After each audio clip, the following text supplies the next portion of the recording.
আল্লাহ আমার রব, এই রবি আমার সব, দামে দামে তুন মনে তারি অনুভব। তোমার দুনিয়াতে আমি যেদিকে তাকাই, অথই নিয়ামতে ডুবে আছি সবাই। পাক পাখালির গানে শুনি তসবি কলো রব, তসবি কলো রব। আল্লাহ আমার রব, এই রবি আমার সব। আসসালামু আলাইকুম। প্রিয় দর্শক, আপনারা যারা দেশে আছেন প্রবাসে, সবাইকে জানাই মাহে রমজানের শুভেচ্ছা। শুরু হলো আনটিভি আয়োজিত এবং লাভ হলো নিবেদিত লাইভ অনুষ্ঠান আপনার জিজ্ঞাসা। আপনাদের সাথে আছি আমি জয়নুল আবেদিন আজাদ। আজকে আমাদের মাঝে অতিথি হিসেবে উপস্থিত আছেন বিশিষ্ট আলেম ডক্টর মোহাম্মদ মতিউল ইসলাম। আসসালামু আলাইকুম রহমতুল্লাহ বারাকাতুহু। প্রিয় দর্শক, চলুন তাহলে জিজ্ঞাসার আলোকিত ভুবনে আমরা প্রশ্ন নিচ্ছি। আসসালামু আলাইকুম, পরিচয় দিয়ে প্রশ্ন করুন। লাইনে আছেন? আমরা আমাদের আজকের প্রাসঙ্গিক যে আলোচনার বিষয় সেখানে যেতে চাইব। লাইনে কেউ আছেন? জি ভাইয়া, ওয়ালাইকুম আসসালাম। পরিচয় দিয়ে প্রশ্ন করুন। পরিচয় দিয়ে প্রশ্ন করুন। আমি মোহাম্মদ রাজীব মুন্সি, জি বলুন। প্রশ্ন হচ্ছে, বাংলাদেশের অধিকাংশ গরু মুরগির মাংস ব্যবসায়ীরা মাংস ওজনে কম দেয়, ওজনে কম দিয়ে বিক্রি করলে মৃত্যুর পরে সাজাতে হবে। আমার দ্বিতীয় প্রশ্ন, একজন সুস্থ সবল যুবক রোজা রাখে না, আরেকজন মধ্যবয়সী ব্যক্তি অভাবের কারণে কঠোর পরিশ্রম করে রোজা থাকতে পারে না, দুজনের গুণমুখী একই হবে রোজা না থাকার কারণে? আমার আরেকটি প্রশ্ন আছে, তা হলো, বাংলাদেশের পূর্বের দেশ মালয়েশিয়া, ইন্দোনেশিয়া, 300 অন্য দেশগুলি সৌদি আরবের সাথে চাঁদ দেখে বা চাঁদ দেখার খবর শুনে ঈদ রোজা পালন করে। আমরা বাংলাদেশিরা মুসলিম বিশ্বের সাথে পালন করতে পারছি না কেন? এই ধন্যবাদ। আমার এই দিবস। ধন্যবাদ আপনাকে। আপনার প্রথম প্রশ্ন খুবই জীবন ঘনিষ্ঠ প্রশ্ন। যারা মাংসের ব্যবসা করেন, গোস্তের ব্যবসা করেন, তারা ওজনে কম দেন, এদের অবস্থা কেমন হবে? বিসমিল্লাহির রহমানির রহিম। আলহামদুলিল্লাহি রাব্বিল আলামিন, আসসালাতু ওয়াসসালামু আলা রাসূলিহিল আমিন। ওয়াবাদ। এদের কথা আল্লাহ রাব্বুল আলামিন কোরআনে কারিমে বলে দিয়েছেন সূরা মুতাফফিফিনের মধ্যে। মুতাফফিফ শব্দের অর্থই হচ্ছে কম করে দেয়া। সূরার নাম ওই নামে রাখা হয়েছে, কমানো। আল্লাহ তাআলা বলতেছেন বিসমিল্লাহির রহমানির রহিম, ওয়াইলুল লিল মুতাফফিফিন আল্লাযীনা ইযা ইক্তালু আলান নাসি ইস্তাউফুন ওয়া ইযা কালুহুম আও আযানুহুম ইউখসিরুন। ওয়াইল তাদের জন্য। ওয়াইল বলতে জাহান্নামের একটা জায়গাকে বোঝানো হয়, খুব ভয়াবহ। ভয়াবহ। আর ওয়াইলের আরেক অর্থ হচ্ছে আফসোস। তো দুটার অর্থ কিন্তু একটাই দাঁড়ায় শেষ পর্যন্ত। আফসোস মানে যারা জাহান্নামে যাবে। তো আল্লাহ বললেন ওয়াইলুল লিল মুতাফফিফিন, মুতাফফিফদের জন্য ওয়াইল। তারা কারা? মেপে নেয়ার সময় নিজের জন্য বেশি করে বেশি নেবে আর অন্যকে দেওয়ার সময় কম করে দেয়। ওয়াইজা কালুহুম ইস্তাউফুন ওয়াইজা কালুহুম ওয়াজানুহুম ইউখসিরুন। আর যখন মেপে দেয় তখন কম করে দেয়। তো এই জন্য এদের ব্যাপারে তো একবারে স্পেসিফিক আল্লাহ রাব্বুল আলামিন কোরআনে কারিমে বহু জায়গায় ওয়াউফুল কাইলা ওয়াল মিজান, তোমরা মানে পাল্লায় কোনো রকম কমতি করো না, পুরোপুরি দাও, এগুলো আদেশ করেছেন আল্লাহ রাব্বুল আলামিন। ইসলামের বিষয়টাকে খুবই গুরুত্বের সাথে দেখা হয়েছে, খুব গুরুত্বের সাথে দেখা হয়েছে, বার্তা দেওয়া হয়েছে। জি, মানে তোমরা কম করো না, ঠিক মতো ওজন ঠিক মতো দাও। আর যারা এইভাবে মানুষকে ঠকিয়ে আপাত দৃষ্টিতে কয়টা পয়সা বেশি উপার্জন করছেন, কিন্তু এই পয়সা কি বরকত হবে? না, এটা বরকত হবে না। আর এর মাধ্যমে সে জাহান্নাম খরিদ করে নিচ্ছে। এটা তো জাহেলিয়াতপূর্ণ বিষয়। বরকত তো আল্লাহর হাতে। অবশ্যই। যে মানুষকে ঠকায়, মানুষের অধিকার ক্ষুণ্ণ করে, তার সম্পদে তো বরকত হওয়ার কথা না, মোটেও না। এবং এই জ্ঞানটা যদি আমরা পেয়ে যাই, তাহলে বোধহয় কোনো ভাই আর ওজনে কম দিতে চাইবেন না। জি। আমরা আরেকটি প্রশ্নে যাচ্ছি। এই ভাই যে প্রশ্নটি করেছেন, দেখা যায় কোনো যুবক সামর্থ্য থাকার পরে রোজা রাখেন না। আবার দেখা যায় কোনো শ্রমিক খুব কঠিন কায়িক পরিশ্রম করেন, তিনিও রোজা রাখেন না। তো এই দুজনের শাস্তি কি একই রকম হবে? না, এক নম্বর যেহেতু যুবক, কোনো কষ্ট হয় না কিন্তু রোজা রাখে না, সক্ষম সক্ষম রোজা রাখতে সক্ষম, রোজা রাখে না, এ ব্যাপারে তো কঠিন শাস্তির সম্মুখীন হবে। রোজা তার উপরে ফরজ, আর ফরজ হচ্ছে মা ইউসাবু ফাইলুহু ও ইউআকাব তারিকু, যা করলে সওয়াব হবে, না করলে পাপ হবে, কিয়ামতের দিন কঠিন শাস্তির সম্মুখীন হতে হবে। আর কঠোর পরিশ্রম যারা করেন তাদের ব্যাপারে এটা আমরা বলতে পারি যে ওনারা যদি ওনাদের পরিশ্রমটাকে একটু ভাগ করে নেন, যে আজ আমি দিনে অন্যান্য সময় 12 ঘন্টা 16 ঘন্টা কাজ করতাম, আমি রমজান আসলে রমজানের আগেই যদি প্রিপারেশন থাকে, পরিকল্পনা থাকে যে না আমি আল্লাহ রোজা ফরজ করেছে, আমি রোজা রাখবো, এজন্য আমি রমজান মাসে 4 ঘন্টা কাজ করব। পরিকল্পনা দুই ভাগে হতে পারে, ব্যক্তিগত পরিকল্পনা এবং যে শিল্প প্রতিষ্ঠান আছে তাদের পরিকল্পনা। ম্যানেজমেন্ট যদি এরকম চিন্তা করে, ম্যানেজমেন্টে তো বিভিন্ন টায়ারে বিভিন্ন লোকজন কাজ করেন, কিছু লোক আসলে খুব পরিশ্রম করেন, খুবই ঘর্মাক্ত হয়ে যান, তো তাদের এরকম বিবেচনা করেন যে রমজানে আমরা একটু কাজ কম দিব, এহসান করতে পারেন। আবার যদি কেউ এহসান নাও করতে চান তাহলে এরকম ঠিক আছে রমজানের আগে বা পরে 2 মাসে সমন্বয় করে নিব, তখন একটু 1 ঘন্টা কাজ বেশি করবা, তো রমজান আমরা 2 ঘন্টা করে কমিয়ে দিব। তাহলে প্রতিষ্ঠানের পক্ষ থেকে পরিকল্পনা নেওয়া যায়। আর যিনি ব্যক্তিগতভাবে শ্রম দেন তিনি চিন্তা করবেন আমি অন্য মাসে বেশি উপার্জন করে রাখবো, এই মাসে কম পরিশ্রম করবো, কম খাটবো, তাহলে একটা সমন্বয় হতে পারে এবং রোজা রাখতে পারবে। আমরা ওই সমস্ত ভাইদের জন্য দোয়া করি, আল্লাহ তাদেরকে পরিকল্পনা করে রোজা রাখার জন্য আল্লাহ তৌফিক দান করেন তাদের। আল্লাহ তো সবাইকে দেখছেন, কে ইচ্ছে করে রোজা ভাঙছেন সামর্থ্য থাকার পরেও, আর কে অক্ষম হয়ে ভাঙছেন, সেগুলো আল্লাহর বিবেচনার বিষয়। তিনি আরও প্রশ্ন করেছেন যে মালয়েশিয়া, ইন্দোনেশিয়ায় এইসব দেশের মানুষ সৌদি আরবের সাথে মিল রেখে রোজা রাখেন, ঈদ করেন। এখানে একটি আবেগের বিষয় আছে। এরকম অনেকে মনে করেন মুসলিম উম্মাহ যদি একসাথে রোজা রাখতে পারতো, ঈদ করতে পারতো, কতই না ভালো হতো। আবেগের দিক থেকে জিনিসটা বোধহয় ভালোই। আচ্ছা, এমনও তো আবেগ আমাদের জাগতে পারে, সব দেশের মানুষ যদি একসাথে নামাজ পড়তে পারতাম। অথচ দেখা যায় আমাদের চাইতে 3 ঘন্টা পরে সৌদি আরবে নামাজ হয়, যদি একটা সৌর ক্যালেন্ডার, একটা চন্দ্র ক্যালেন্ডার, এরপরেও আবেগের বিষয়, ইচ্ছার বিষয়, এগুলি ভালো স্বপ্ন, ভালো ইচ্ছে। কিন্তু রমজানে আমরা যতটা এইসব বিষয়ে স্কলারদের বক্তব্য শুনেছি, রোজা ঈদ রাখা, রোজা ঈদ করা, রোজা রাখা, সেখানে অনেকগুলো বিষয় চলে আসে। একটা হচ্ছে চাঁদ দেখে আমরা রোজা রাখবো, চাঁদ দেখে রোজা ভাঙবো। এরপর আসে দেশের রাষ্ট্র বা প্রশাসনের সিদ্ধান্ত।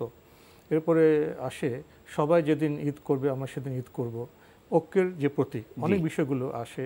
আবার অনেকে মনে করেন এখন তো বিজ্ঞানের যুগ, আমরা তো প্রযুক্তি ব্যবহার করে জানতে পারি কোথায় চাঁদ কখন উঠেছে। তো এখানে তো চলে আসে রাষ্ট্রীয় ব্যবস্থাপনার বিষয়। যদি মুসলিম উম্মার ঐক্যবদ্ধ কোনো প্রতিষ্ঠান থাকে, তারা সিদ্ধান্ত নেন সেটাকে সামনে রেখে, বিজ্ঞান প্রযুক্তিকে সামনে রেখে, সেজন্য কি আমাদের অপেক্ষা করতে হবে না? হ্যাঁ, নিশ্চয়ই। এ ব্যাপারে ওআইসির মাধ্যমে একটা প্রচেষ্টা চলছে, কিন্তু এখনও ইসলামিক স্কলার যারা সকল ইসলামিক স্কলার একমত হতে পারেননি যে গবেষণার মধ্যে পার্থক্য আছে। এই জন্য এখনও বিভিন্ন দেশে চাঁদ দেখেই রোজা করা হয় এবং চাঁদ দেখেই সেই দেশের ভূগোলে আল্লাহ রাসূল বলেছেন সুমু লিরু ইয়াতিহি ও আফতিরু লিরু ইয়াতিহি, চাঁদ দেখে রোজা করো, চাঁদ দেখে ঈদ করো। তো এটার উপরে এখন কেউ বলছে যে এক জায়গায় চাঁদ দেখলেই সারা দুনিয়াতে করবে, কিন্তু আবার অন্যান্য উলামায়ে কেরাম বলছে যে না, এবং এর পক্ষে দলিলও আছে যে না, আমরা আমাদের দেশে যখন আমরা চাঁদ দেখব তখন আমরা আমাদের দেখার উপরে নির্ভর করে চাঁদ দেখব, মানে রোজা করব এবং ঈদ করব। ফলে বিষয়টা নিয়ে মতপার্থক্য রয়েছে। এই জন্য যদি যেমন আমাদের দেশের কথা বলছি, আমাদের দেশে এখনও চাঁদ দেখে, আমাদের দেশে রাষ্ট্রীয়ভাবে চাঁদ দেখা, হ্যাঁ। আচ্ছা, চাঁদ দেখার সাথে আরও কিছু বিষয় গুরুত্বপূর্ণ না, যে রাষ্ট্রীয় শৃঙ্খলা, তো সবাই যেদিন ঈদ করে, এগুলো তো গুরুত্বপূর্ণ বিষয়। আস-সাওমু ইয়াওমা তাসুমুন ওয়াল ফিতরু ইয়াওমা তুফতিরুন, রোজা ওই দিন যেদিন তোমরা সকলে মিলে রোজা রাখো। এখানে তো একটা ঐক্যের বিষয় আছে। এই জন্য কিন্তু একসাথে করব, বিভাজন করে করব, চিড় না ধরে। সেই জন্য যেহেতু আমাদের দেশে চাঁদ দেখে, আমাদের দেশে রাষ্ট্রীয়ভাবে চাঁদ দেখে রোজা এবং ঈদ করা হয়, সেই জন্য ঐক্যের মধ্যে যাতে করে চিড় না ধরে, এই জন্য আপাতত আমরা অপেক্ষা করতে থাকি এবং দেশের রাষ্ট্রীয় আইনকে মেনে আমরা মানে রোজা করি এবং ঈদ করব। এটাই আমাদের বার্তা আমাদের দর্শকদের প্রতি। ঈদ তো একসাথে আমরা আনন্দ করব, ঐক্য চেতনা কাজ করবে, এটাও গুরুত্বপূর্ণ বিষয়। অবশ্যই। আমরা একটি টেলিফোন নিচ্ছি। আসসালামু আলাইকুম। দর্শক, পরিচয় দিয়ে প্রশ্ন করুন। ওয়ালাইকুম আসসালাম। আমি বরিশাল থেকে মোহাম্মদ লুৎফুল হায়দার। জি ভাই, প্রশ্ন করুন। আমি কালকে আলোচনা শুনছিলাম ওয়াজিব, ফরজ, সুন্নত, নফল। তো ওখানে বলা হয়েছিল যে সুন্নত আছে হাদিসের ভিত্তিতে, আর ফরজ আছে ওয়াজিব আছে হাদিসের ভিত্তিতে প্রতিষ্ঠিত, আর ফরজ আছে কোরআনের ভিত্তিতে। সেটা যদি হয় তা আমরা হাদিসকেই তো সুন্নত বলি, তাহলে ওয়াজিবটা কিভাবে আসলো সুন্নতের ভিত্তিতে? এটা আমার জানার বিষয়। আর একটা বলছিলেন বেতেরের নামাজ ওয়াজিব, নবী করিম সাল্লাল্লাহু আলাইহি সাল্লাম সফরে সবসময় বেতেরের সালাত এবং ফজরের 2 রাকাত সুন্নত সালাত আদায় করতেন। তো আমরা বেতেরকে ওয়াজিব হিসাবে গ্রহণ করলাম, সেই ফজরের 2 রাকাতকে কেন আমরা ওয়াজিব হিসাবে গ্রহণ করলাম না? এক প্রশ্ন। 2 নম্বর প্রশ্ন হলো, আমরা সব জানি সব মাযহাবে শেষ কথা হলো যেটা সহি পাবে সেটাই আমার মাযহাব, সেটা তোমরা পালন করো। তো আমরা যে সহি সিত্তার যে 6খানা হাদিস বা বুখারী মুসলিম যে হাদিসগুলো রয়েছে, তার সাথে আমাদের ইবাদত বন্দেগীর তো কোনো মিলেই নেই। যেমন আমরা রাফি দিন করি, জোরে আমিন বলি, এগুলো যদি মুনকার না হয়ে যায় হাদিসগুলো, তাহলে এদেশে কেন পালন করে না মানুষ মাযহাবের দোহাই? ধন্যবাদ আপনাকে, আপনার বক্তব্য আমাদের কাছে স্পষ্ট হয়েছে। আপনি খুব সুন্দরভাবে কিছু গুরুত্বপূর্ণ বিষয়ে প্রশ্ন করেছেন। প্রথম আপনার যে প্রশ্ন ফরজ, ওয়াজিব, সুন্নত, নফল প্রসঙ্গে গতকাল আপনি ঠিকই বলেছেন, আমাদের এক ভাই প্রশ্ন করেছিলেন। তো প্রশ্নের জবাব দিতে গিয়ে আমাদের মোহতরাম একজন ইমামের বক্তব্য তুলে ধরেছেন, যে তিনি এভাবে বিশ্লেষণ করেছেন যে কোরআনে যেটা নির্দেশ করা হয়েছে সেটা ফরজ, এবং রাসূল ইসলাম হাদিসের মাধ্যমে যেটা নির্দেশনামূলক কথা বলেছেন সেটা ওয়াজিব। এভাবে একজন মাযহাবের ইমাম পার্থক্য করেছেন। আপনি যে বিষয়গুলি সম্পর্কে প্রশ্ন করেছেন, রাফে দিন, হাত বাঁধা ইত্যাদি ইত্যাদি, যেখানে গবেষণা আছে সেখানে মত পার্থক্য আছে। অতীতে গবেষণালব্ধ জ্ঞানের আলোকে মত পার্থক্য ছিল, এখনও আছে, হয়তো ভবিষ্যতেও থাকবে। এই মত পার্থক্য নিয়েই মুসলিম উম্মাহ ঐক্যবদ্ধ ছিল অতীতে, এখনও থাকবে, ভবিষ্যতে ইনশাআল্লাহ থাকবে। আমরা নিজেদের কোনো কথা বলিনি। এবং আপনি ভিতরে যে বিষয় কেউ ওয়াজিব মনে করেছেন, কেউ সুন্নতে মুআক্কাদা মনে করেছেন, সেটাও সে গবেষণার আলোকে। এই মতামত আগেও ছিল, এখনও আছে। এই মত পার্থক্য বা মত বৈচিত্র্য যদি আমরা মিটিয়ে দিতে চাই, জোর করে সম্ভব হবে না। সে জ্ঞান চর্চার মাধ্যমে, সেই সুন্নাহর কাছাকাছি যাওয়ার মাধ্যমে আমরা যেতে পারি। এক্ষেত্রে জ্ঞান চর্চা প্রয়োজন, অধিকতর ধৈর্য প্রয়োজন। কি বলবেন? জি, আমি যেটা বলেছি সেটা হচ্ছে আমাদের দর্শক বুঝতে ভুল করেছেন কিনা। সর্বপ্রথম বলেছি ফরজ যে পরিভাষাটা আর ওয়াজিব যে পরিভাষাটা, দুইটা পরিভাষার মধ্যে কোনো পার্থক্য নেই, স্ট্যাটাস একই, দুটার স্ট্যাটাস একই, সমান। দুটারই অর্থ হবে মা ইউসাবু ফাইলুহু ওয়া ইউআকাব তারিকুহু, যেটা করলে সওয়াব হবে, না করলে পাপ হবে, গুনাহ হবে। অন্যান্য 3 জন ইমাম একই অর্থ করেছেন, কোথাও ফরজ শব্দ ব্যবহার করেছেন, কোথাও ওয়াজিব শব্দ ব্যবহার করেছেন, একটা বুঝাবার জন্য। মানে শরিয়ার পরিভাষায় এই দুটো অবশ্য কর্তব্য। কিন্তু আমি একজন ইমামের কথা বলেছি, যে তিনি বলেছেন যে ওয়াজিবটা হলো মানদণ্ড দুটাই সমান, শুধুমাত্র হাদিস দ্বারা। যেমন আল্লাহ রাসূল বলছেন ওয়া আফুল লোহা, দাড়ি ছেড়ে দাও, এটা উনি বলছেন যে হাদিস দ্বারা প্রমাণিত দাড়ি ছেড়ে দেওয়া ওয়াজিব। আর কোরআনের মাধ্যমে নির্দেশনামূলক, একই কথা। আমি শুধু এটুকু বলেছি যে উনি বলেছেন, কিন্তু দুইটার মান সমান, এটাও বলে দিয়েছি ওনার নিকট, ইমাম আবু হানিফা রাহিমাহুল্লাহ ওনার নিকট। এটা গেল ফরজ এবং ওয়াজিবের ব্যাপারে যেটা বলা হয়েছে, সেই বিষয়টা ক্লিয়ার করে দিলাম। আর দ্বিতীয় প্রসঙ্গে কোনো ইমাম তো গুরুত্ব দিয়ে বুঝাতে গিয়ে ওয়াজিব বলেছেন, জি, এবং অন্য ইমামরা বলেছেন এটা সুন্নতে মুআক্কাদা। জি, এটার মধ্যে মতপার্থক্য আছে, আমরা বলছি। তো অধিকাংশ আহলে ইলম বলেছেন যে সুন্নাহ মুআক্কাদা গুরুত্বপূর্ণ, এবং কেউ বলেছেন, এবং ইমাম আবু হানিফা রাহিমাহুল্লাহ তিনি বলেছেন সালাতুল বিতর ওয়াজিব, এটা বলেছেন।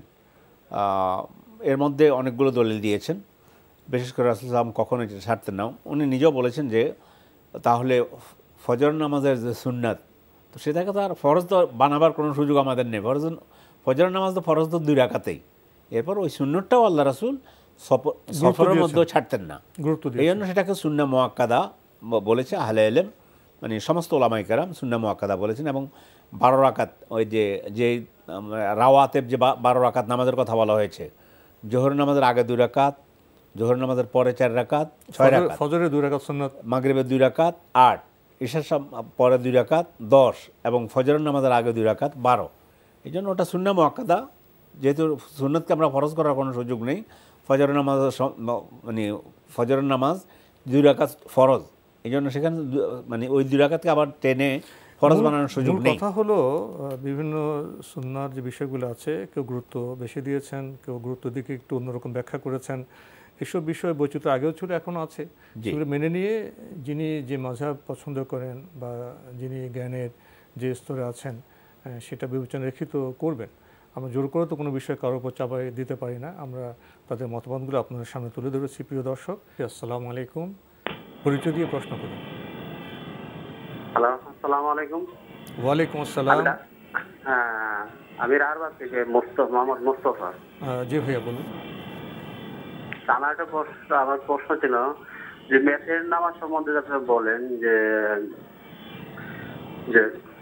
বেতের নামাজ যাতে মাগরিবের নামাজের মতো না হয়। আমরা তো যেভাবে পড়ি নামাজ সাধারণত, যে 2 রাকাত পড়ে আবার তৃতীয় রাকাতের মধ্যে উঠে ওই আলহামদুলিল্লাহ ছোড়া পড়ি এবং অন্যান্য যে কোনো একটা ছোড়া মিলে আবার আলাদা একটা তাকবীর বলে তারপরে আবার ওই দয়া কোন পড়ি, তারপরে যেভাবে করতে। এটা কি আমাদের এই পড়াটা কি ঠিক না? আর কোনো প্রশ্ন? দ্বিতীয় একটা প্রশ্ন ছিল জি সম্বন্ধে, যে হাজি, যে নামের আগে যে হাজি শব্দটা ব্যবহার করে, এই শব্দটা কতটুকু যুক্তিযুক্ত? ধন্যবাদ আপনাকে। বিতির নামাজ সম্পর্কে আলোচনা করছেন, ওনারা তো মাগরিবের মতো বিতিরটা পড়েন, ঠিক আছে কিনা? আমরা একটা আলোচনা করেছি। ওয়েত্রন শব্দের অর্থ হচ্ছে বেজোড়। এক বেজোড়, 3 বেজোড়, 5 বেজোড়, 7 বেজোড়। রাসূল সাল্লাল্লাহু আলাইহি ওয়াসাল্লাম থেকে বিভিন্নভাবে সালাতুল বিতর আদায় করা এসেছে এবং এটার মধ্যে একটা বৈচিত্র্য আছে। 1 আদায় করেছেন, 3 আদায় করেছেন, 5 আদায় করেছেন, 7ও আদায় করেছেন আল্লাহ রাসূল সাল্লাল্লাহু আলাইহি ওয়াসাল্লাম।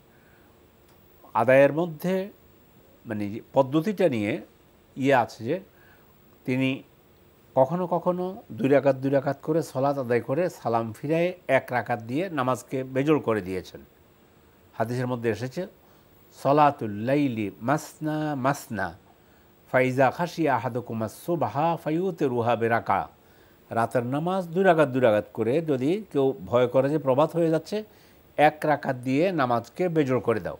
1ও পড়েছেন, 3 পড়েছেন। 3 পড়তে গিয়ে সহিহ বর্ণনায় এটাও এসেছে যে তিনি 3 রাকাত একাত্রে মাঝখানে না বসে আল্লাহু আকবার বলে নিয়ত করে 3 রাকাত কন্টিনিউ করেছেন, করে তারপরে দ্বিতীয় রাকাতে বৈঠক করেননি। এবং একটা হাদিসের মধ্যে এটাও এসেছে লা তাশাব্বাহু কাসালাতিল মাগরিব, মাগরিবের মতো বেতেরকে মানে ওভাবে পড়ো না। তাহলে আমাদের দেশে আমরা যারা 3 রাকাত পড়তে অভ্যস্ত, আমরা শুধু মাঝে 2 রাকাতের সঙ্গে বৈঠক না করলে তো হয়ে গেল, এখন করলেও আহলে ইলমদের মধ্যে একদল মত ব্যক্ত করেছেন যে এর পক্ষেও মানে দলিল আছে যে মানে মাঝখানে যদি বসে তাহলে শুধু তাশাহুদ পড়বে, এরপর উঠে যাবে। এই জন্য আমরা বলছি যে মানে 5 রাকাতের ব্যাপারেও এসেছে, 5 রাকাত কন্টিনিউ করেছেন, আল্লাহু আকবার নিয়ত করে 5 রাকাত একাত্রে পড়ে তারপরে মাঝে কোনো বৈঠক করেন। আমাদের দেশে আমরা 3 রাকাতে অভ্যস্ত, যেহেতু বলা হয়েছে যে বেতেরকে মাগরিবের মতো করো না, সেক্ষেত্রে শুধু আমরা দ্বিতীয় রাকাতে বৈঠক না করে উঠে গেলে হয়ে গেল, আর তো কোনো পার্থক্য নেই। জি, আমরা আরেকটি বিষয়ে যাচ্ছি। উনি প্রশ্ন করেছেন যে অনেকে নামের সাথে যে হাজি শব্দ ব্যবহার করেন, এটা ঠিক আছে কিনা? নিজে যদি ব্যবহার করেন আসলে ঠিক না, উচিত নয়। আমাকে হাজি বলার জন্য আমি হজ করে নিই। হজ হচ্ছে আল্লাহর জন্য। ওয়ালিল্লাহি আলান নাসি হজ্জুল বাইতি মান ইসতাতা ইলাইহি সাবিলা। আল্লাহর জন্যই হজ করা হবে। মানুষের আমল আল্লাহর কাছে কবুল হওয়ার শর্ত 3টি। 1 ঈমান, 2 মুতাবাতুর রাসূল সাল্লাল্লাহু আলাইহি ওয়াসাল্লাম, ঈমান রাখতে হবে, রাসূলের অনুসরণে আমল করতে হবে। 3 নম্বরে হলো ইখলাস, যেটা নিয়ত পরিশুদ্ধ হতে হবে। এখন নিয়ত যদি এটা থাকে যে আমি হজ করে আসলে আমাকে লোকজন হাজি বলবে, তাহলে এই হজ আল্লাহর কাছে কবুলই হবে না। হ্যাঁ, যদি অন্য কোনো নিজে বলে না আলহাজ অমুক, এটা বলে না, নিজের নামে বলে, কিন্তু মানুষ যদি বলে হাজি সাহেব কেমন আছেন, সেটা অন্য লোক বললো, মানুষের ব্যাপার, নিজের নামের সাথে হাজি ব্যবহার করা ঠিক নয়। আমরা আরেকটি টেলিফোন নিচ্ছি। আসসালামু আলাইকুম। দর্শক, আপনার পরিচয় দিয়ে প্রশ্ন করুন। লাইনে আছেন? হ্যালো, আসসালামু আলাইকুম। ওয়ালাইকুম আসসালাম। জি, আমি এস এম আব্দুর রহমান, কুষ্টিয়া থেকে বলছিলাম। জি ভাইয়া বলুন। জি, আমার একটা কোশ্চেন ছিল যে আমরা শুনেছি যে পবিত্র কোরআন শরীফ হচ্ছে অনেক আগেই আল্লাহ তাআলা করে রেখেছিলেন, লৌহে মাহফুজে ওইটা রক্ষিত ছিল। তো পরবর্তীতে দেখা যাচ্ছে যে বিভিন্ন ঘটনার প্রেক্ষিতে আপনার বিভিন্ন সূরা নাজিল হয়েছে, যেমন হচ্ছে সূরা লাহাব নাজিল হয়েছে। আবু লাহাব যখন হযরত মুহাম্মদ সাল্লাল্লাহু আলাইহি ওয়াসাল্লামকে পাথর মারতে যাচ্ছিলেন, এই বিষয়টা আমার স্পষ্ট হচ্ছে না। যদি আগেই কোরআন শরীফ হচ্ছে করা থাকতো, তৈরি, বা আল্লাহ তাআলা যদি রেডি করে রাখতেন, তাহলে পরবর্তীতে এটি কিভাবে আসলো? ধন্যবাদ। এই ঘটনার প্রেক্ষিতে কিভাবে আসলো? ধন্যবাদ আপনাকে। আপনি একটা একাডেমিক প্রশ্ন করেছেন। জি, তো মহতারাম তো জবাব দিবেন। আমার একটি প্রশ্ন আছে ভাই, আমাদের জ্ঞান, আমাদের কর্মপদ্ধতি আর আল্লাহর জ্ঞান, আল্লাহর কর্মপদ্ধতিকে একরকম হবে? ছোট্ট একটি প্রশ্ন। আমরা কি অতীত, বর্তমান, ভবিষ্যৎ একসাথে দেখি? আমাদের কাল 3টা। মহান আল্লাহ এই সীমাবদ্ধতার ঊর্ধ্বে, তিনি একই সময় সব দেখেন। আমরা যারা ত্রিকাল একই সময় দেখি না, আমাদের অপেক্ষায় থাকতে হয়, ঘটনা ঘটলে লিখতে হয়। আর অসীম জ্ঞানের আধার মহান আল্লাহ, যিনি সব জানেন, তিনি কি মানুষের মতো অপেক্ষা করবেন? এই ঘটনা ঘটলো, তারপরে আমি লিখব, তারপরে পাঠাবো? আর তিনি সব জানেন। তার যখন সীমাবদ্ধতা নেই, তখন তিনি একসাথে সব লিখে রাখলে কি হয়? লৌহে মাহফুজ আপনি বলছেন, সেখানে সংরক্ষিত ছিল, ঘটনা পরম্পরায় ধীরে ধীরে আস্তে আস্তে নাজিল হয়েছে, এরকমই তো। কি বলবেন? কোরআনে কারিমে আল্লাহ তাআলা বলছেন, বাল হুয়া কোরআনুম মাজিদ ফি লাওহিম মাহফুজ। এটা কোরআনে কারিম, কোরআন মাজিদ লৌহে মাহফুজে সংরক্ষিত ছিল। আর পরবর্তীতে আল্লাহ রাব্বুল আলামিন কোরআনে কারিম পুরোটা একাত্রে প্রথম আসমানে নাজিল করে দিয়েছেন। সেখান থেকে জিবরিল আলাইহিস সালাতু ওয়াস সালাম রাসূলুল্লাহ সাল্লাল্লাহু আলাইহি ওয়াসাল্লামের নিকট 23 বছর জীবনে স্থান কাল পাত্রভেদে তিনি থরে থরে প্রয়োজনে নিয়ে নাজিল করেছেন। কিন্তু মূল কথা যেটা আপনি যেটা বলেছেন, আল্লাহ রাব্বুল আলামিনের এলেমে ছিল যে এটা হবে, এটা ঘটবে। উনি জানেন, উনি তো মানুষের মতো সীমাবদ্ধ জ্ঞানের অধিকারী নন। জন্যই পবিত্র কোরআনে আছে একটা লাইন, লাওহে মাহফুজে যেটা ছিল সেটা আল্লাহ তাআলার জ্ঞানই ছিল যে এটাই হবে, এটাই ঘটবে।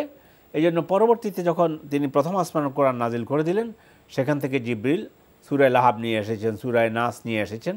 কিন্তু আল্লাহ তাআলা যেটা প্রয়োজন ছিল বিভিন্ন ঘটনার প্রেক্ষাপটে। জি, পবিত্র কোরআনে একটি কথা আছে না, যেটা আমরা আমাদের বিবেচনায় আনলে অনেক সমস্যার সমাধান হয়ে যায়। পবিত্র কোরআনে মহান আল্লাহ স্পষ্ট বলেছেন, আমি মানুষকে জ্ঞানের খুব অল্পই দিয়েছি।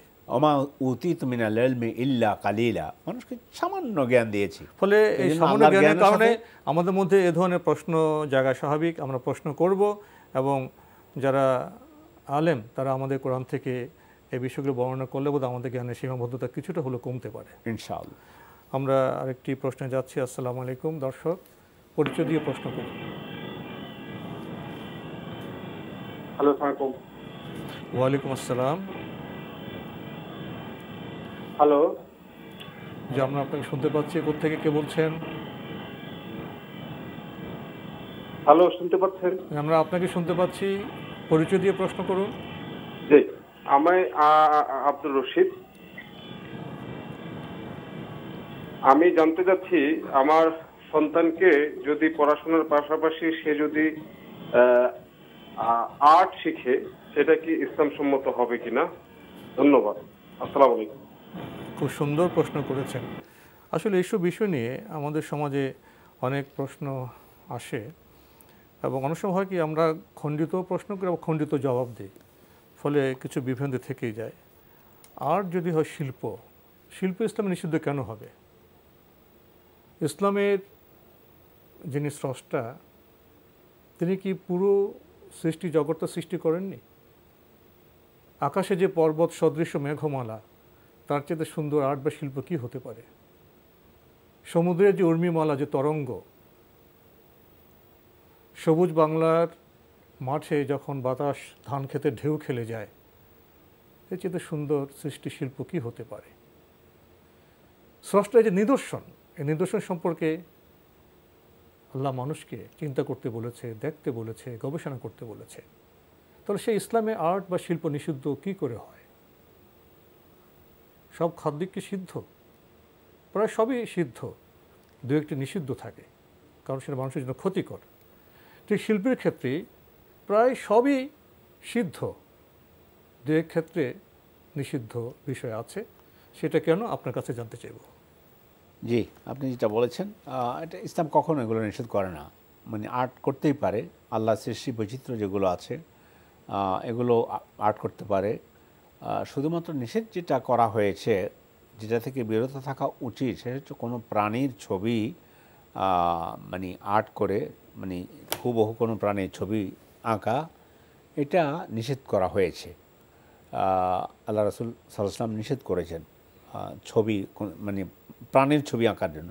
কিন্তু আমরা সৃষ্টি বৈচিত্র্য অন্যান্য সব কিছু, পাহাড়, তারপর নদ নদী ইত্যাদি, এগুলোর আর্ট মানে ইয়ে করতে কোনো অসুবিধা নেই, এবং এগুলো করতে পারবে, এবং এটা কোনো ক্ষতিও নেই।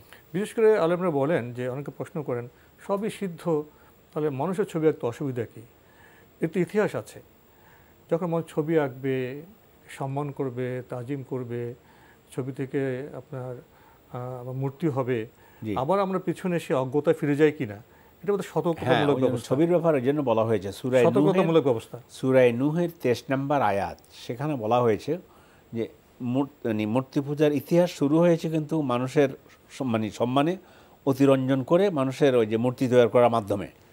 অকালু লা তাযারুন্না আলিহাতাকুম ওয়ালা তাযারুন্না ওয়াদ্দাম ওয়ালা সুওয়া ওয়া ইয়াগুসা ওয়া ইয়াউকা ওয়া নাসরা, 5টা নাম এখানে উল্লেখ করা হয়েছে। 5 জন নেককার লোক ছিল, তাদের ছবি বানাবার জন্য শয়তান এসে প্রথম জনগণকে বলল, এনারা খুব নেককার লোক ছিলেন, ওনাদের ছবি তৈরি করে, সুন্দর কথা, হ্যাঁ খুব সুন্দর করে বলল, আল্লাহর ইবাদত করো কিন্তু ওনাদের ছবিটা ইয়ে করে রাখো, তোমরা মূর্তি বানিয়ে রাখো। তখন থেকেই অংশীদারের অংশীদার শুরু হয়, এখান থেকে যাত্রা সূত্রপাত। এই জন্য যদি কেউ প্রশ্ন করে যে পৃথিবীতে শিরক কীভাবে শুরু হয়েছে, উত্তর হবে নেককার লোকদের সম্মানে অতিরঞ্জন করতে গিয়ে মানে শিরক শুরু হয়েছে। সুন্দর আলাপন, সুন্দর কথাবার্তার মাধ্যমে শুরু হয়েছে। শয়তান তো খুবই ট্যাকটিক্যাল, সেটা এইভাবে অনেকে বলেন আমাদের বন্ধু বান্ধব যে সবই সিদ্ধ, মানুষের ছবি আগে নিষিদ্ধ। এটা খুব একটা নিরীহ প্রশ্ন মনে হয়, কিন্তু এটাকে সূত্র ধরে ছবি থেকে আমি স্টেজে গেলাম, স্টেজে মূর্তিতে গেলাম, সে এত সুন্দর মূর্তি 5-10 বছর এটা বানালাম, তাজিম করতে ইচ্ছে হয়। তো এটা আসলে ইতিহাস তো আছে, একটা ইতিহাস থেকে বেঁচে থাকা উচিত, কিন্তু এমনি আর্টকে আল্লাহ কখনো মানে ইসলাম কখনো নিষিদ্ধ করে না। আমরা আরেকটি টেলিফোনে যাব। আসসালামু আলাইকুম, প্রিয় দর্শক, পরিচয় দিয়ে প্রশ্ন করুন। আসসালামু আলাইকুম, আমার নাম আদনান শাহরিয়ার, আমি ঢাকা থেকে বলছি। জি ভাইয়া বলুন। আমার প্রথম প্রশ্ন হচ্ছে, আমার নামাজের সময় অজু ভেঙে যায়, আর এটা সেজদার সময় গেলে এই রকম বেশি হয়। এটা কোনো অসুস্থতা? অসুস্থতা না, এটা কোনো অসুস্থতা না। জি, আর এটা মানে গ্যাসের মাধ্যমে গ্যাস বেশি হয়। জি। আর আমার দ্বিতীয় প্রশ্ন হচ্ছে, আমি শুনেছি যে ইসলামে আছে মেয়েদের দিকে একবারের বেশি 2 বার তাকানো গুনাহ, কিন্তু আমাদের স্কুলে ছেলে মেয়ে একসাথে, তো আমি যে আমার মেয়ে বন্ধুদের সাথে দেখা করি বা কথা বলি, এতে কি আমার কোনো গুনাহ হবে? ধন্যবাদ, খুবই জীবন ঘনিষ্ঠ প্রশ্ন আমাদের এই কিশোর বন্ধু প্রশ্ন করেছে। নামাজে বিশেষ করে শেষ জায়গায় তো অজুভঙ্গ হয়ে যায়, কি করবে? আপনি বলেছিলেন, টাস্ট দিয়েছিলেন, যেটা আপনার অসুস্থতা কিনা, এটা অসুস্থতা। সে বুঝতে পারতো, বলছে আমার গ্যাস আছে। গ্যাস কি অসুস্থতা না? গ্যাস তো অসুস্থতা।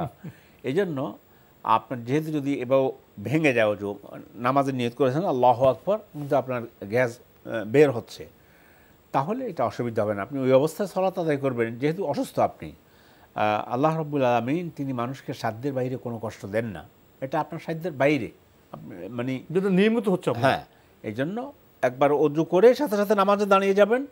সেজদায় গেলে বা রুকুতে গেলে ওই সময় যদি বায়ু বের, মানে বায়ুপথ দিয়ে বায়ু বের হয়, এই জন্য কোনো অসুবিধা হবে না। যেহেতু আপনি হলেন মাজুর, আপনার ওজর আছে, অসুস্থ আছে, এই অসুস্থ একটা ওজর, এই জন্য ওজরের জন্য আপনার জন্য এটা আলহামদুলিল্লাহ কোনো অসুবিধা হবে না। এই অবস্থায় প্রতি ওয়াক্ত নামাজের জন্য নতুন ওযু করতে হবে। প্রতি ওয়াক্ত নামাজের জন্য নতুন করে ওযু করতে হবে।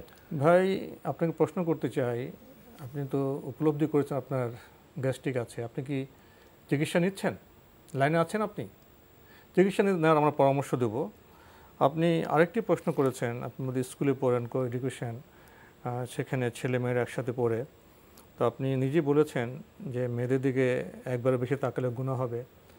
এখন আপনার সাথে তো আপনার বান্ধবীরাও আছেন, তো এটা কতগুলো বিষয় যেরকম ইসলামের নিরিখে আমরা বিশ্লেষণ করি। কিছু আছে কর্তৃপক্ষ দায়িত্ব, প্রশাসনিক দায়িত্ব, ব্যবস্থাপনার দায়িত্ব, আর কিছু আছে ব্যক্তি হিসেবে দায়িত্ব। আপনি নিজ থেকে একটু চিন্তা করুন না, এখানে আপনার সমস্যা হচ্ছে কি না। অনেকে তো প্রতিষ্ঠান পরিবর্তন করে, আপনি চিন্তা করে দেখেন। আবার যদি এটাই হয় যে আপনি এখানেই পড়তে হচ্ছে কোনো বাস্তব কারণে, তো সেখানেও কি আমরা চাইলে নিজেকে সংরক্ষণ করতে পারি না?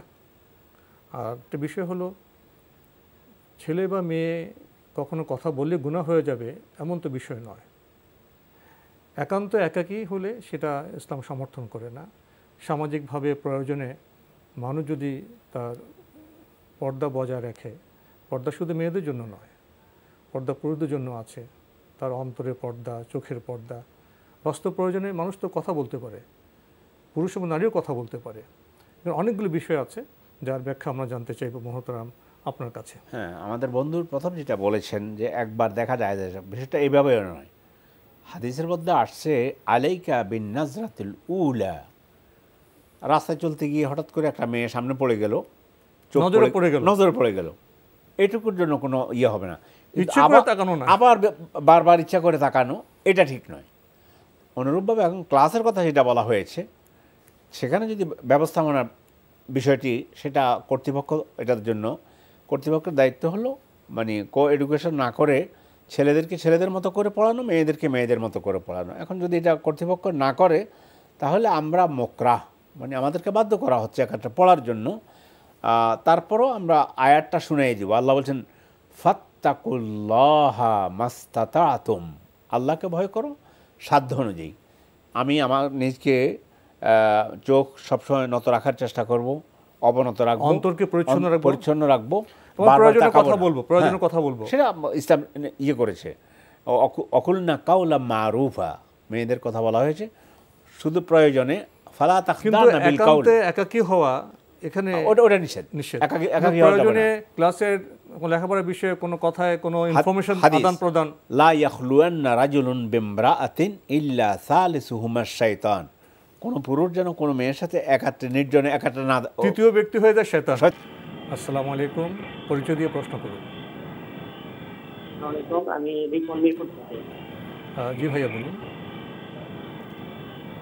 জি, আমার তিনটা প্রশ্ন আছে। একটা প্রশ্ন হচ্ছে, গতকাল আমি একটা টিভি অনুষ্ঠান শুনলাম যে বাথরুমে ওই যে ওযু করার ব্যাপারে, এখানে বলা হয়েছে বিসমিল্লাহ আল্লাহকে ডাকা, তাই যে বাথরুমে এটা বলা যাবে না। এই ক্ষেত্রে হতে পারে না যে বাথরুমে কোনো বিপদ হইতে পারে, সেক্ষেত্রে কি আল্লাহকে ডাকা যাবে না? জি। দ্বিতীয় প্রশ্নটি?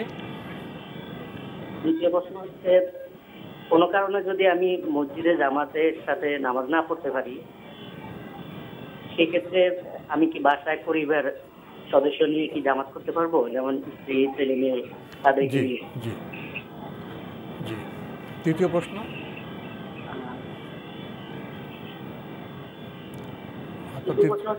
বলা হচ্ছে যে ঈশান নামাজের পরে দ্রুত ঘুমানোর ব্যাপারে হাদিসে নাকি আছে। এক্ষেত্রে আমরা যে তাহাজ্জুদ করি, তাহলে সেক্ষেত্রে ঈশান নামাজের পরে কথা কম বলা, যে এই ব্যাপারটা বলা আছে, তাহলে তাহাজ্জুদে আমরা উঠে দেখে স্ত্রীর সাথে কথা বলতে হয় রাত্রে, তাহলে এই ব্যাপারটা কিভাবে মানে বর্ণনা করা যায়? ধন্যবাদ আপনাকে। আপনার তৃতীয় প্রশ্নে আমাদের খুব আমরা কিছুটা রস পেলাম যে আমরা মানুষ কীভাবে সহজ বিষয়কে কঠিন করে ফেলে, তাই না? আমরা আপনার প্রথম প্রশ্নের দিকে যাই।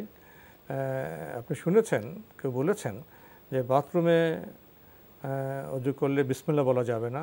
তা আপনার প্রশ্ন, অনেক বিপদ আপদ হতে পারে, আমরা সেখানে কি আল্লাহর নাম নেব না? হ্যাঁ, এটা যে বন্ধু বলেছেন উনি ওনার দৃষ্টিকোণ থেকে বলেছেন। একটা হলো টয়লেট যেখানে আছে, আবার অজুর জায়গা আলাদা আছে। আমি টয়লেট শেষ করে ওখানে বসে নয়, আমি যখন অজুর জায়গায় চলে এসেছি, এই জন্য আহলে ইলমদের মধ্যে অনেকে করেছেন যে অজু করার সময় নিয়ম হলো বিসমিল্লাহ বলে অজু শুরু করা, তারপর অজু শেষ করার পর আশহাদু আল্লা ইলাহা ইল্লাল্লাহু ওয়াহদাহু লা শারীকা লাহু ওয়া আশহাদু আন্না মুহাম্মাদান আবদুহু ওয়া রাসূলুহু আল্লাহুম্মা জাআলনি মিনাত তাওয়াবিন ওয়া জাআলনি মিনাল মুতাতাহহিরিন, এই দোয়াটা পড়া। তো এই জন্য অনেকে বলেছেন যে আপনি যেহেতু অজুর জায়গায় চলে এসেছেন, এখন আর টয়লেটে নেই, যদিও রুম একটাই, তো এই জন্য পড়া যাবে বলে আহলে ইলমদের মধ্যে, ইসলামিক স্কলারদের মধ্যে অনেকেই এটা মত ব্যক্ত করেছেন যে আপনি টয়লেটের স্থান ত্যাগ করে অজুর জায়গায় এসেছেন, অজুর ভ্যাসিন যেটা সেখানে আপনি যখন অজু করবেন তখন এটা বলতে কোনো সমস্যা নেই। এটা আহলে ইলমদের প্রসঙ্গে আরেকটি বিষয় বোধহয় আমরা প্রিয় দর্শক আপনাদের সামনে পেশ করতে পারি। টয়লেট বা যেটা আমরা অতীতে বলা হতো যে পায়খানা, অতীতের পায়খানা বা টয়লেটের যে রূপ ছিল, যে ব্যবস্থা ছিল, বর্তমানের টয়লেট বা পায়খানার ব্যবস্থা কি একরকম? কাঁচা পায়খানা ছিল, পায়খানা ঢোকা যেত না, গন্ধ, নাজাসাত। আর এখন যে টাইলস দিয়ে যে বাথরুম হয়, এটা তো এতটাই পরিচ্ছন্ন যে আগের তুলনায় মনে হয় এটা বাথরুমই নয়, এটা অন্য কিছু। জি জি। এবং শব্দ চেঞ্জ হচ্ছে, এখন টয়লেট বলা হয়, ওয়াটার কোর্স বলা হয়, ওয়াটার কোর্স বলা হয়। তো একটি বিষয় বলতে গেলে বাস্তব তো অবস্থা দেখতে হবে। একসময়ের পায়খানা বা টয়লেট এখন কি একরকম? হ্যাঁ, কিন্তু এখন তো গন্ধই পাওয়া যায় না। জি। তো আপনি যেটা বলেছেন যে এখনকার যারা স্কলার তারা বর্তমান বাস্তবতাকে সামনে রেখে তারা তো বলছেন যে পরিচ্ছন্ন যে বাথরুম, ওয়াশরুম বা ওয়াটার কোর্স, সেখানে তো সব সুব্যবস্থা আছে। জি। তো সেখানে তো আর যেহেতু আপনি অজুর জায়গায় চলে এসেছেন, গোসল করা যায়, সবই করা যায়। হ্যাঁ, অজুর জায়গায় চলে এসেছেন, অজুর ভ্যাসিনে চলে এসেছেন, এই জন্য এখানে বলতে অনেকেরই মত হচ্ছে কোনো অসুবিধা নেই, বলতে পারবো, কোনো সমস্যা হবে না। উনি আরেকটি প্রশ্ন করেছেন যে কোনো কারণে জামাত পাননি, তখন কি বাসায় স্ত্রী, পুত্র, পরিজন নিয়ে জামাত করতে পারবেন? হ্যাঁ, এই কথাটা মনে রাখতে হবে যে কোনো কারণে, হঠাৎ করে আজকে কোনো কারণে মানে জামাত পাইনি, তাহলে পারবেন। এটা বিধান নয়, এটা বিধান নয়, এটা ব্যতিক্রম, বিশেষ ব্যতিক্রম হয়ে গেছে আজকে হঠাৎ করে মানে আমি যে কোনো কারণে নামাজ পাইনি, তাহলে স্ত্রী পুত্র নিয়ে ঘরের মধ্যে জমাত সহকারে সালাত আদায় করতে পারবেন। আপনি ইমামতি করবেন, পিছনে ছেলেরা দাঁড়াবে, তারপর আপনার স্ত্রী দাঁড়াবে। যদি আপনি আর আপনার স্ত্রী হন অথবা মা থাকে, তাহলে মা এবং স্ত্রী দুইজনেই পিছনে দাঁড়াবে আপনার, পুরুষ যদি কেউ না থাকে। আপনি ইমামতি করে নামাজ আদায় করতে পারবেন, ফরজ নামাজ হোক, সালাত তারাবি হোক, কোনো অসুবিধা নেই। কিন্তু আবারও স্মরণ করে দিচ্ছি, হঠাৎ করে কোনো কারণ এটা আসতে হবে, এটা বিধান। কিন্তু এটা যেন এমন না হয় যে ঠিক আছে যখন ঘরে স্ত্রী মা বোনদেরকে নামাজ পড়ার সুযোগ আছে, মসজিদে আর যাবো না, তাহলে মসজিদ কিন্তু খালি হয়ে যাবে, মানে এটা ঠিক হবে না। প্রশ্ন উনি করেননি। জি, আপনি প্রশ্ন করেননি। উনি যে তৃতীয় প্রশ্নটি করেছেন, এখানে বোধহয় যে বিষয়গুলো আমরা সমন্বয় করতে পারিনি, এটা তো সেই হাদিসে আছে যে এসার পরে কথাবার্তা বলা রাসূলুল্লাহ ইসলাম পছন্দ করতেন না। জি। রাত থেকে 3 ভাগ করতেন, প্রথম ভাগে খাওয়া দাওয়া, পরিজনকে সময় দেওয়া, এরপরে এসার পরে ঘুমিয়ে পড়া এবং শেষ সাথে তাহাজ্জুদের জন্য ওঠা। এই যে একটি আনুক্রমিক বর্ণনা আছে, উনি বলছেন তো মাঝরাতে তোমার স্ত্রীর সাথে কথাবার্তা বলতে হয়, এটা তো অন্য বিষয় না? না, এখন কথা হচ্ছে আমাদের পরিবেশ পরিস্থিতি সব কিছু মিলে আল্লাহ রাসূল নিয়ম ছিল এটাই, এটা এখনও আছে। সম্ভব হলে আপনার পক্ষে আপনি সালাতুল ইশা পাঠ করা মানে আদায় করার পরে মানে তারপরে তাড়াতাড়ি ঘুমিয়ে যান, শেষ রাতের দিকে উঠেন, তাহলে রাসূলের সুন্নতের হুবহু অনুসরণ করা হলো। মধ্যরাত্রে কি প্রয়োজনীয় স্ত্রীর সাথে কথা বলবে না? না, অবশ্যই বলতে পারবো, এটা তো কোনো প্রশ্ন আসে না। হ্যাঁ, না, ওটা তো অবশ্যই পারবে, প্রয়োজনীয় তো কথাবার্তা বলতে পারবে। বিষয়টা ওইভাবে না, মানে রাসূলুল্লাহ সাল্লাল্লাহু আলাইহি ওয়াসাল্লাম যেটা নিয়ম ছিল, স্বাভাবিক নিয়ম ছিল। উনি খাওয়া দাওয়া করতেন, এরপরে সালাতুল ইশা আদায় করার পরে বেশি কথাবার্তা না বলে ঘুমিয়ে যেতেন, তারপর শেষ রাতের দিকে উঠে সালাত আদায় করতেন। কিন্তু আপনি আপনার স্ত্রীর সাথে, মায়ের সাথে, বোনের সাথে যখন ইচ্ছা কথা বলতে এই পারবেন। কথা অর্থ এই নয় যে মাঝরাতে বা কোনো প্রয়োজনের কথা বলবো না, না এটা নয়, বিষয়টা এইভাবে নয়। জি আমরা জানলাম। প্রিয় দর্শক, আরেকটি টেলিফোন নিচ্ছে। আসসালামু আলাইকুম, পরিচয় দিয়ে প্রশ্ন করুন।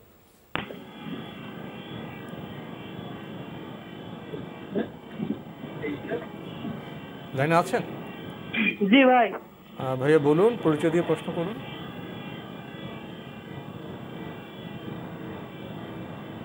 প্রশ্ন করুন।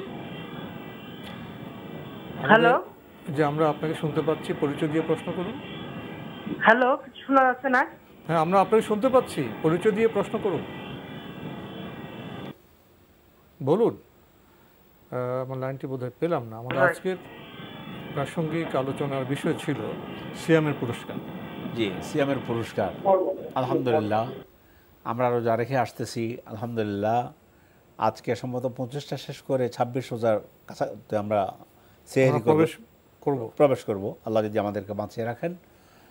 রোজা সিয়ামের মানে ফজিলত এবং পুরস্কার, রাসূল সাল্লাল্লাহু আলাইহি ওয়াসাল্লাম হাদিসের মধ্যে বলেছেন, কুল্লু আমালে ইবনে আদম লাহু ইল্লা সাওম ফাইন্নাহু লি ওয়া আনা আজজি বিহি।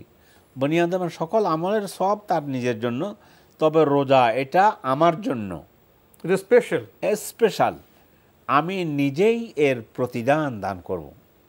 আল্লাহ নিজে প্রতিদান দিলে এটা কত বড় হতে পারে, কত ব্যাপক হতে পারে। আরেক হাদিসের মধ্যে আসছে, কুল্লু আমালে ইবনে আদম লাহু ইউদাফ আল হাসানা আশরাম সালেহা ইলা সাবে মেয়াতে দিআফিন ইল্লা সাওম ফাইন্নাহু লি ওয়া আনা আজজি বিহি। আদম সন্তানের সকল আমলকে 10 থেকে 70 গুণ পর্যন্ত বৃদ্ধি করা হবে, তবে রোজাটা আমার জন্য। আসলে নামাজ তো আল্লাহর জন্য, কিন্তু রোজার স্পেশালিটি এমন যে এটা আমার জন্য, আমি নিজ হাতে তাকে এর পুরস্কার দান করব। আরও শুনবো একটা প্রশ্ন নেওয়ার পরে ইনশাআল্লাহ। আসসালামু আলাইকুম। দর্শক, পরিচয় দিয়ে প্রশ্ন করুন। ওয়ালাইকুম আসসালাম, পরিচয় দিয়ে প্রশ্ন করুন। পরিচয় দিয়ে প্রশ্ন করুন। কেন্দ্র থেকে বলছি। জি বলুন। কেন্দ্র থেকে বলছি। জি বলুন। কমাই দাও, টেলিভিশনে ভলিউমটা কমিয়ে প্রশ্ন করুন। আমরা তারাবির নামাজের পরে বেতের পড়ি, বেতের পড়ি বাড়িতে আসে আবার তাজ্জুদ পড়ি। এবার কি তাজ্জুদটা পরে পড়া যাবে? জি জি, তাজ্জুদের নামাজ কি পরে পড়া যাবে? জি, আমরা আপনার প্রশ্ন পেয়েছি। আর কোনো প্রশ্ন আছে? ধন্যবাদ আপনাকে। পেয়েছেন তো প্রশ্ন? জি, উনি বলছেন যে তারাবির সাথে বেতের পড়েন, পরে সালাতুত তাহজ্জুদ আদায় করা যাবে কিনা? যাবে, কোনো অসুবিধা নেই, কিন্তু পরে আর বেতের নামাজ আদায় করা লাগবে না। ওয়েতের একবারেই তারাবির সাথে পড়ে ফেলেছেন, আলহামদুলিল্লাহ। এরপর আপনি তাহাজ্জুদ নামাজ যখনই পড়েন, রাতের সেদিকে উঠে পড়েন, সেহেরির আগে মানে আগে পড়েন, কোনো অসুবিধা নেই, তখন বেতের পড়া লাগবে না। শুধু তাহাজ্জুদ নামাজ যত রাকাত ইচ্ছা তত রাকাত পড়েন। তো সময়ের কারণে প্রিয় দর্শক, আমরা আজকে আর প্রশ্ন নিতে পারছি না, এখানে শেষ করতে হচ্ছে। আপনি কষ্ট করে আমাদের স্টুডিওতে এসেছেন, সময় দিয়েছেন, সেজন্য আপনাকে অনেক ধন্যবাদ। ধন্যবাদ আপনাকেও। প্রিয় দর্শক, আমরা এতক্ষণ শুনছিলাম এনটিভি আয়োজিত এবং লাভ হলো নিবেদিত লাইভ অনুষ্ঠান আপনার জিজ্ঞাসা। আমাদের এই অনুষ্ঠান আপনারা এনটিভি অনলাইনেও দেখতে পারবেন। ভিজিট করুন www.ntvbd.com। এছাড়া ইউটিউবে এবং আমাদের ভেরিফাইড ফেসবুক পেজে অনুষ্ঠান দেখতে পারবেন। আজকে শেষ প্রশ্ন ছিল তাহাজ্জুদ নামাজ নিয়ে। রাত্রের শেষ ভাগে তাহাজ্জুদ নামাজ, স্রষ্টা প্রথম আকাশে নেমে আসেন, এই যে পরিবেশ আমরা কতটা উপলব্ধি করি, আমাদের যাপিত জীবনে তাহাজ্জুদ এখন কতটা সক্রিয়, ভাবনার বিষয়, উপলব্ধির বিষয়। দেখা হবে ইনশাল্লাহ আগামীকাল একই সময়ে। প্রিয় দর্শক, মহান আল্লাহ আমাদের সবাইকে নিরাপদে রাখুন, রাখুন শান্তিতে। আসসালামু আলাইকুম। আল্লাহ আমার রব, এই রবি আমার সব, দামে দামে তুন মনে তারি অনুভব। তোমার দুনিয়াতে আমি যেদিকে তাকাই, অথই নিয়ামতে